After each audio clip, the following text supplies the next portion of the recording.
Hi there, and welcome to a new episode of the Mint Build Business series in partnership with Amazon Web Services. Today, we're going to take a walk down the DTH and the broadcasting and the associated entertainment industry. And to tell you a little bit about the industry itself, it's an integral part of many of our lives. I would imagine all of my viewers would have got a satellite TV connection at home, or most of you would have, and definitely probably 100% of us would have experienced it, whether in our own homes or at a friend's home and so on. Something which is very much part of our life. But you'll be surprised to know that despite its apparent ubiquity, there is about 125 million people who actually watch it. And the rest of the households in India actually don't have this connection. And the research that is done by the industry associations and various other bodies tell us that this number is actually expanding at 7 to 8% a year through the pandemic as well. So while technological changes are transforming the way we consume content, some things continue to remain the same.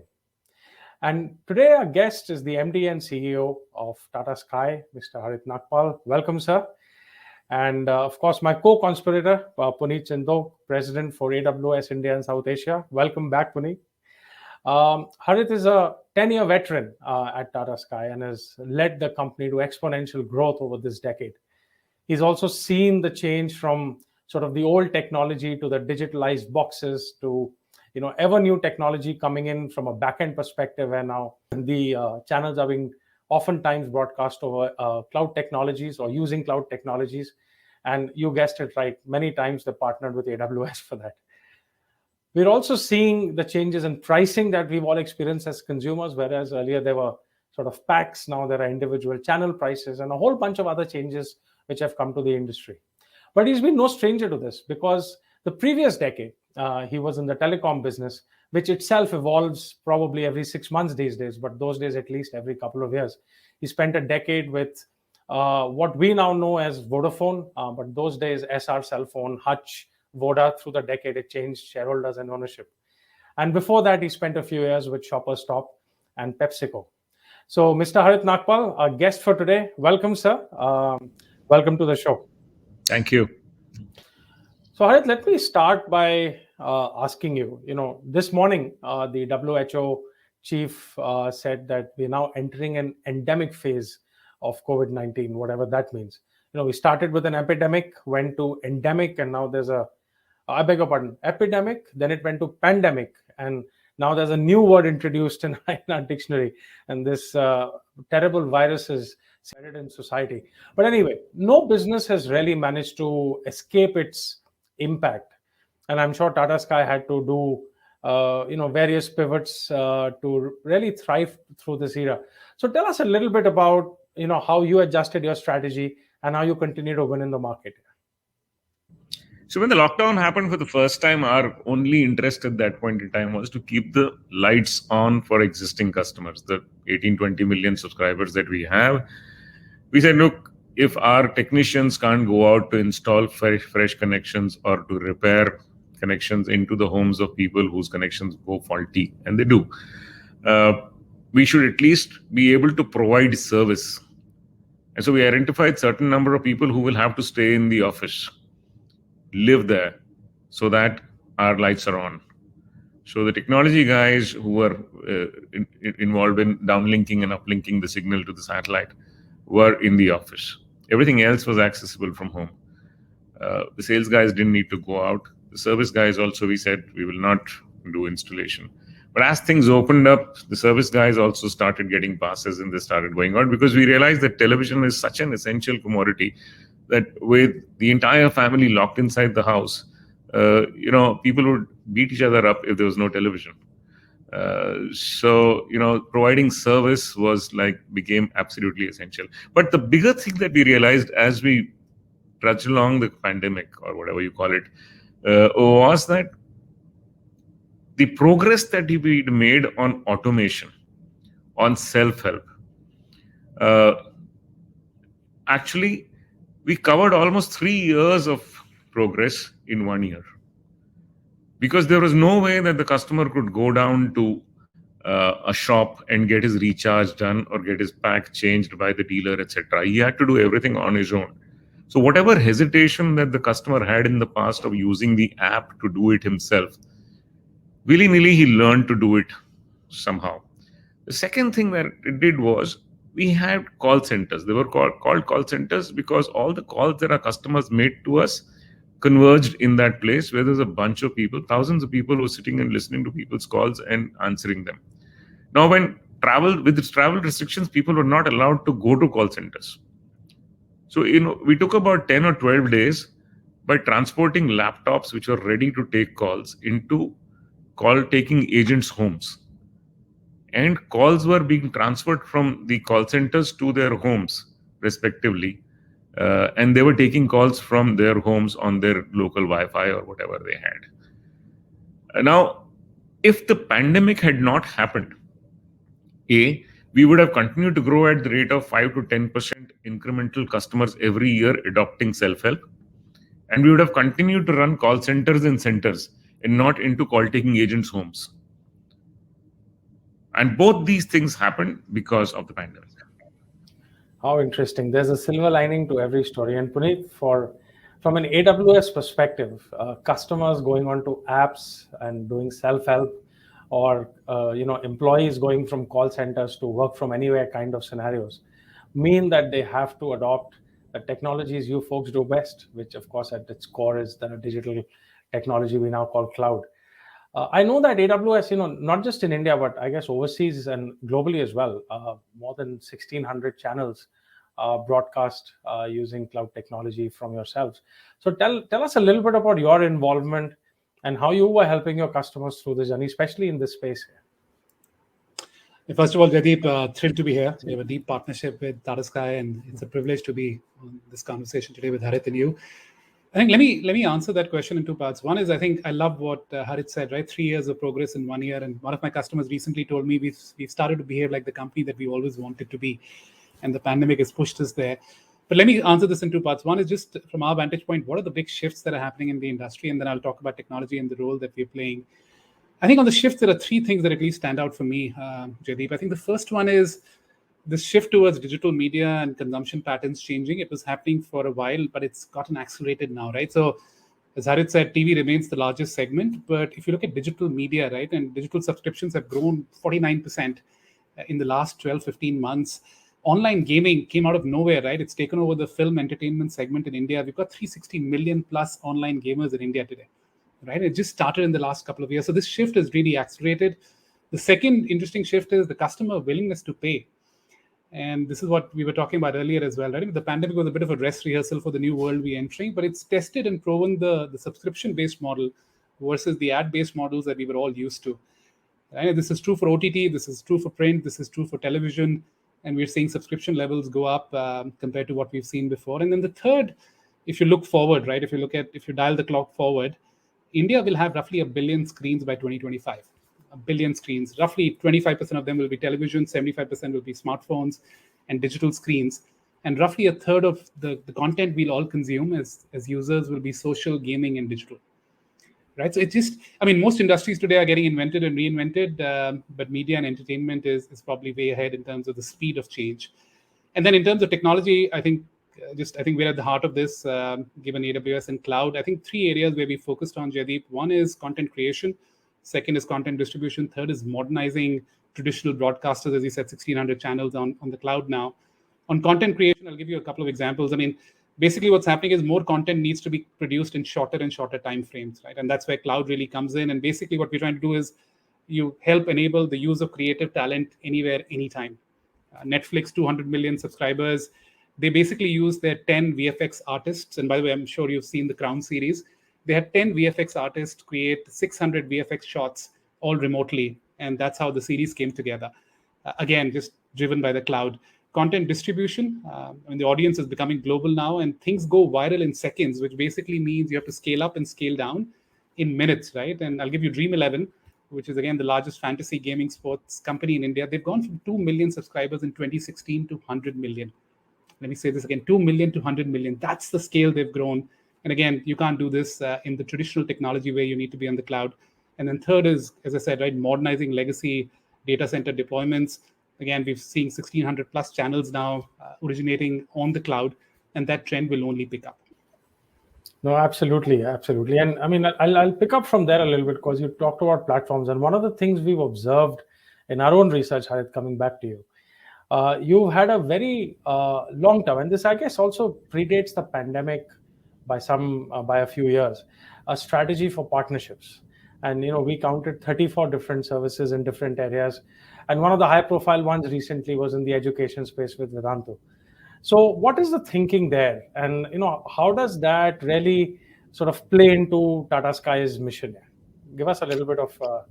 So we've always realized that, in addition to the channels that offer specialized content, which could be drama or movies or, whatever, there is super specialist content which a niche segment of our large base always wants. For example, I want to learn how to act, or I want to learn how to dance, or, I want to learn how to do exercise or stay fit, or I'm interested in old movies only. So, this is super specialist content, or theater. So we've over the years, we started with about 3 or 4 services, and over the years have built up 33, 34 services now. Horror stories, for example. Education is also a part of that. So in education, we already had stuff for toddlers, preschool, pre-nursery, then nursery, and then class 5 to 8, where people need most tuitions in maths and science. To that, now we have to add, so in all these services, the content is produced by a content partner, because we are distributors. We believe that we don't know how to produce content. That's not a part of our core competence. It is a part of somebody else's. We decide what our customer wants. We discover and decide what our customer wants and what can be packaged and be made to sell. Then we go to somebody who's a super specialist in this, who produces content for us, and we have a revenue share arrangement whereby we split the revenue that comes from the customer. The customers for these don't go in millions, they go in only hundreds of thousands. So there's a small number there. Salami slicing the market, so to say. Salami slicing the market. So there was a gap of higher education, in the sense senior school, in our education platforms. We have 3 education platforms, and the 4th one was missing. Vedantu came in and filled that gap. Interesting. And just for the benefit of the viewers, when you talk about horror stories, that's a genre of content, not a business outcome, just to be clear. Yes, that too sometimes. It's been, well, if you try innovation, some will fail, some will work. That's the nature of the beast. But one of the things I've kind of read that you're personally very passionate about is the way that, TV watching happens in most of India. Now, I'm based in Delhi, and I've never lived outside of a so-called metro. And I'm guessing that's the same for many of our viewers as well. But in rural India, for example, and in many of the smaller towns, your research is showing that, TV viewing is still very much a family activity. The idea is one TV per home rather than one TV per room. And so the content consumption patterns are very different and so on. And that's where you see a lot of growth happening as well. So tell us a little bit about your thinking there and what opportunities you've seen there. Yeah, because, when we live in our respective homes where we live, we believe that everybody's like us. But unfortunately, the 3 of us on the screen, essentially belong to the 3 or 4% of the country, even less maybe. About 97% of this country lives in one room, sleeps in one room, and the family size is 5. So there is only one TV in the house, and when you go in the rural areas, that's the only piece of furniture you will have in the house, because adding more furniture means less room. So, the whole family sits together, and therefore the content needs to cater from the old to the young in the same house. As regards penetration, just look at the very, very approximate numbers. If there are about 270 odd million homes, give or take 10 million in this country, about 160, 170 million have a television. 100 million still do not have a television. They're yet to buy their first television. Of the 170 odd million people who have a TV, and almost 97% have only one room and therefore one TV, 40 odd million of those are not paying for it. That's free to air DD Direct. About 130 million odd are paying for their service to the extent of roughly 300 rupees or so, average. Majority are paying 250 or less. So that's the data. How interesting. So long runway of growth ahead of you. It looks like. Wonderful. We hope so at least. Well, best of luck as you kind of go and leverage that. But as part you talked about, and I'm kind of paraphrasing what you said. You think of your company as a content distribution platform rather than just a broadcaster of TV channels, and that's something that our own research in our Edge Insights business transformation platforms are one of the 5 pillars of business transformation that we see. So it's something that we are advocating to our customers and our clients, that they should all look at kind of expanding their view of the world and really platformizing, which then allows you to build partnerships, right? Because you need the platform to build the partnerships and then monetize them in super segmented, super interesting ways. And Puneet, when companies are doing that, right, one of the other things that they need to do aside from having the digital infrastructure is the ability to manage masses of data, analyze them, and really make sense out of them practically on the fly. Harit spoke about, I think you said, in some cases, tens of thousands of customers in the 125 million people who are paying for television, right? But it's still valuable business for them because technology now allows you to make money even from such small market segments. So give us what does AWS do in this space? How are you helping your customers? Give us a little bit of kind of light on that. I think Jaideep, you said it, and I think Harit was going there as well. Data and analytics and across most industries is fascinating, even more interesting in media and entertainment, right? And for 2 or 3 reasons. One, I think it's become very popular, Jaideep, nowadays to say every business is a tech business, which I think is a bit of an exaggeration. But I do believe every business is now becoming a data business, which basically means you have the ability to harness data to really as an asset, right? To not really a problem to manage. And basically, if you can harness data as a business today, you can, and I'll say this in an interesting way, which is you can reduce the cost of curiosity in your business, because your people can then work with ideas much faster. They can turn ideas into services. And Harit spoke about the 34 services. If you have data, you can really move much faster. And then as audiences scale on digital platforms and across, as Harit said, right, just from direct to home and television, the need to handle data at scale and velocity is becoming more and more important, right? We're creating more data today every hour than we used to create in an entire year 20 years ago. That's the velocity, volume, and variety of data. And then there's a value question, which is what's the value as you kind of make data more accessible. There's a very interesting Forrester study that I recently read, which basically said a typical Fortune 1000 company will see a 65 million increase in net income just by making 10% of the more data that they already have more accessible. Just 10% more data, more accessible, 65 million uplift in your top line. So this is not trivial. Now, in terms of what AWS is doing, I'll just give you one example. A really interesting app that we all use, Wink Music. It's an innovation unit set up by Bharti Airtel. They set it up in 2015. They have 72 million monthly active users, 14 million plus songs, 100 million downloads. Incredible scale. But what they're doing, which is interesting, is they're using analytics to get insights on the time that the users spend on the app, right? And what genre of music are they listening to? Where are they starting? Where are they stopping? And that just allows them to create a personalized experience. And then obviously, if you're in the cloud using technology in the right way, they've reduced cost by 60% compute cost. And the most exciting part, the time to market, going to my earlier point around using data, has come down to half a day from 6 days. So they used to take 6 days to come up with a new feature. Now they take less than half a day. So that's the power of data and analytics if you use that in the right way. How interesting. I must tell you that I'm one of those 72 million Wink Music subscribers. Though I hasten to add, I also use Amazon Prime Music. And we are a multi TV Tata Sky home earth. I'm sure you'll be pleased to know. Right? So am I. So am I. Every room in the house has a Tata Sky, and then Thank you. No, but just to kind of bring the point home, I'm an avid sports watcher, and what one observes these days, the cricket matches are going to start again in England very soon. The kind of analytics that are now being shown right there on the TV screen, on the fly practically, right? In terms of the bowling patterns and what mistakes the batsman made, and all kinds of beauty of a great cover drive and so on. One can just, as someone who's been a technology industry watcher and participant for 2 decades now, I can literally visualize what's happening in the back end with the computers whirring, and the cloud services kind of really doing the magic on that, and that's just fantastic. Um, which really also brings me to the one of the last couple of chapters I do want to cover today. And Harit, back to you on this one, right? So there is this huge debate which goes on about, will the OTT apps swamp the DTH industry and so on. And you've of course taken, let's say, a unique approach to embracing that set of technologies and their associated competitors, and actually making them partners through the Tata Sky bin services. I won't steal your thunder on this one, because I know this is one of the newest innovations from Tata Sky. So tell us a little bit about that and the thinking behind it.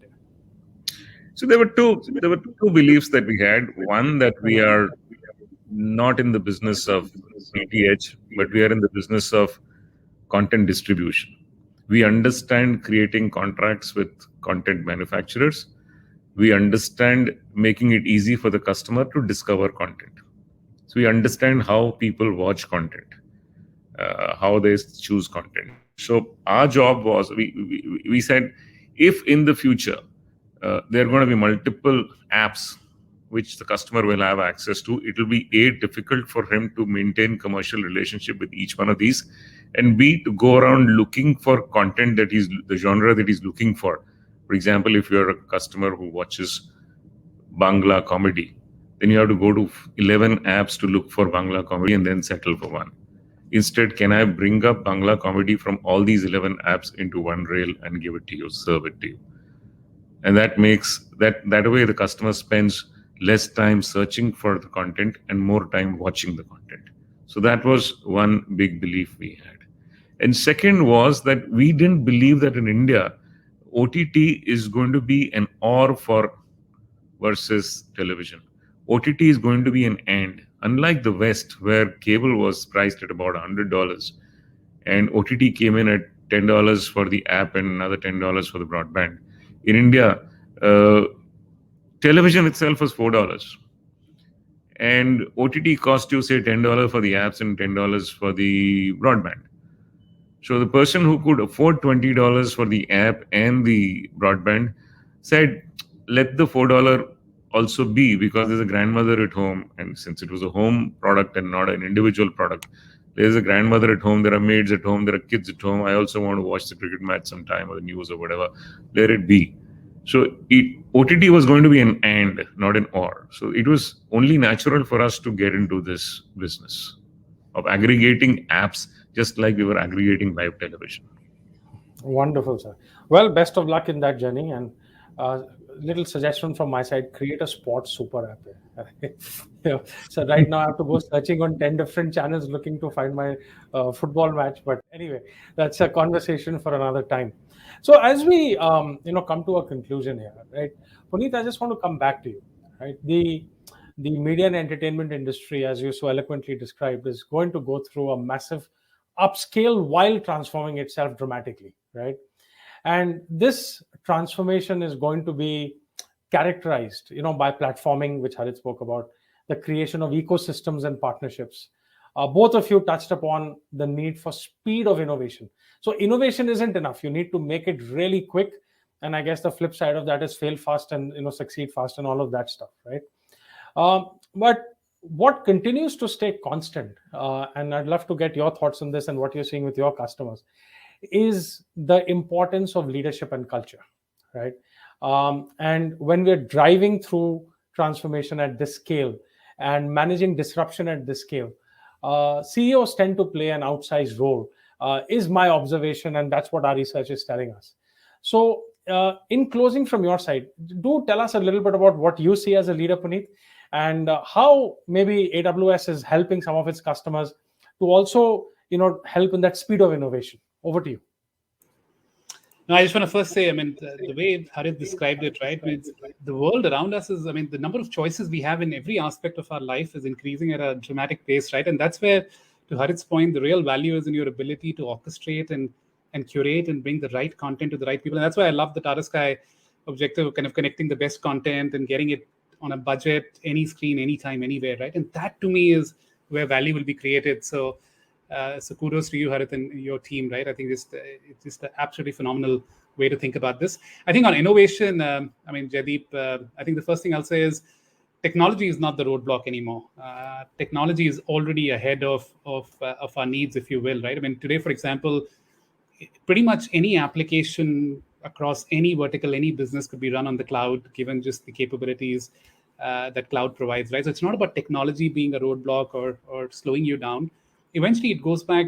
Eventually, your ability to change and innovate slows down because of leadership culture and when people are afraid of the unknown, right? And I think that's where leadership really comes in. And I love the way Tata Sky is kind of thinking about the cloud first approach and building a lot of these services on cloud.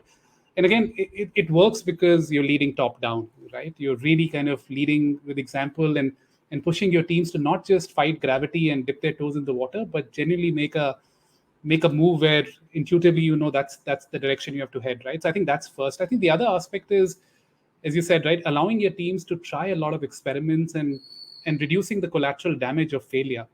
So as Harit, you've come up with 34 services. I'm sure you would have tried many more, right? And these 34 worked and the niche was found and you were able to scale them up. But what about the ones that didn't work, right? Making those people equally successful. And I'm sure these are the ones who actually eventually created the 34. But as all of us as leaders, right, have to think about saying, listen, as people try experiments, things will fail, things will drop. But you have to make sure that you almost make heroes of those people and then use those learnings to really innovate more and get to the services that Harit spoke about. I think that to me is the trick. Well, that's great. And Harit, final word to you as we close. When you look out a year, 18 months into the future, as we record this, this thing called the Delta variant seems to be, now nibbling away at the edges of civilization. And in the US, for example, right now it seems to be rampant and so on. We're going to have to continue to live with this volatility and uncertainty. And I hope it doesn't happen, but a potential public health crisis again, what we call the third wave at the moment. Through this, you're going to have to continue to keep pivoting, being nimble, innovating. So anything you can share, and I know nothing sensitive, of course, about what the next 2-3 quarters, next year of Tata Sky looks like as you sit in the corner office? Well, we are content distributors. We'll continue to distribute content, like Puneet said, on whatever screen the customer wants to watch, wherever he wants to watch. New screens will be invented tomorrow. We'll have to new mediums will be invented tomorrow. We'll need to cater to those. So we are on the lookout of any changes that are happening in the way the customer is consuming content, and we have to line it up, use technology to make it available through that. And I've been very fortunate that technology and AWS is part of that, has never let us down. So we start with the customer and we imagine what he would want to do. And then we go back to the techies and say, okay, now enable it. We don't look at techies and say, okay, what do you have? And then go around looking for customers for it. So it's always been like that. And it's worked so far. So I'm pretty confident if the customer's habits change, we'll be able to cater to them. Wonderful, sir. So a promise to my viewers, on behalf of Tata Sky, you can keep expecting more interesting content coming through on the same user-friendly, easy-to-use platform. And I know, by the way, I'm also personally a keen user of the Tata Sky app, which broadcasts most of the channels as well. And a lot of that technology, as Harit just said, is powered up by Puneet and his team at AWS. So all power to you folks, and best of luck as you go through the rest of this year. And more than anything, stay safe, and hope your team stays safe as well. Harit Nagpal, thank you for joining us on the Mint Build Business series. Puneet, lovely to see you again. And it's been an absolutely wonderful, wonderful conversation. I've thoroughly enjoyed having this conversation, and I hope you folks did as well. Thank you very much. It was a fascinating conversation. Thank you, Harit, and thank you, Jaideep. Cheers.